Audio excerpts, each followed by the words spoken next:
Păi dacă a promis că le anulează, înseamnă că nu se ține de cuvânt și... Păi asta este, hai să vedem. Așa.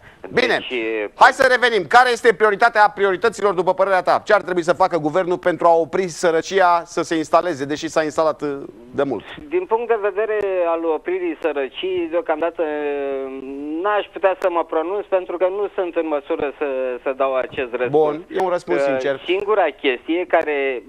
Părerea mea personală este, până nu se va da o lege a responsabilității a tuturor serviciilor, demnitarilor. așa, deci justiție, instituțiile statului în totalitate. Gheorghe, dragă, spre surprinderea ta să știi că legile astea există, nu le aplică nimeni. Legea răspunderii ministeriale există, legea răspunderii judecătorești există. Nu le aplică nimeni, doar în cot. Păi până nu se ia aceste măsuri, domnul Barbu, scuzați-mă, nu se poate face nimic în România să le ia? asta. Gheorghiță, haideți să vă spun, poate suntem de aceeași vârstă și nu știu ce. Da.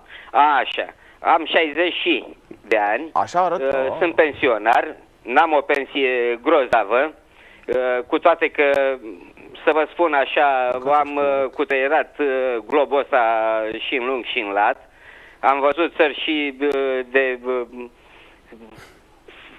înaintate și țări subdezvoltate și asta, dar până când și la noi, deocamdată, părerea mea este că nu este nimeni în stare să scoată țara asta din criză.